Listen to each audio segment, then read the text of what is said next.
Hello, Mr. Di Bartolo. I am Alfredo Arriaga.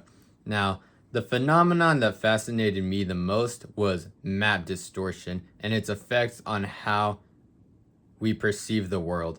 I knew nothing about how maps were made, and I had no idea that something as simple as a piece of paper could have so much influence on how we perceive the world.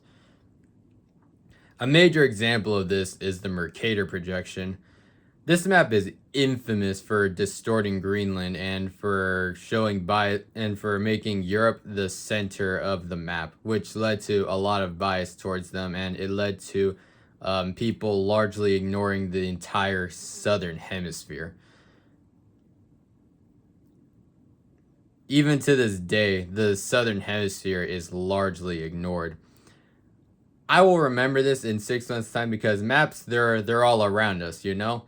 And whenever I look at a map, I'm gonna be thinking, is this map accurate? Does this map bias towards anybody? Does this map discriminate against anybody? So, yeah. It also just genuinely blew my mind that something so simple could contribute to bias and ignorance. It shows that even today, we are still victims of Europe's colonization and their cultural imperialism. Because of the Mercator projection's inaccuracies, the usage of the map is being debated even to this day. For example, on April 25th, 2024, the Nebraskan government officially prohibited the use of the Mercator projection unless it was in comparison to another superior map. I say superior because okay, we'll delve into that later, but this can be verified by using the website FastDemocracy and the official Nebraska Department of Education, both of which are linked below.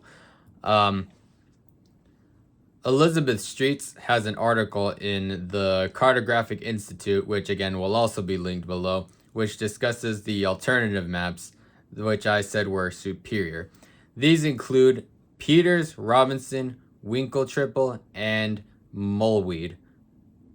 These were suggested because they are less biased than the Mercator projection. However, they do still come with their own drawbacks.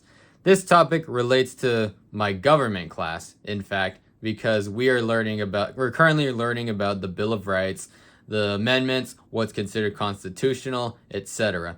The legislation regarding the Mercator projection is an example of how the government passes law. It gave me insight on how the government passes laws, and it gives me an insight on how the government views our education. By being informed about these topics, I will know how my future children or grandchildren will be educated. And by being an informed citizen, I can vote based on my knowledge in order to improve education for future generations.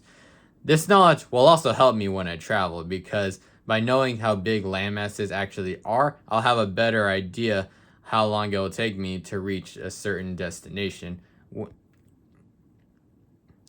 So in conclusion, the Mercator projection, just projections as a whole are really interesting to me because they have contributed to bias and misinformation about how we view the world.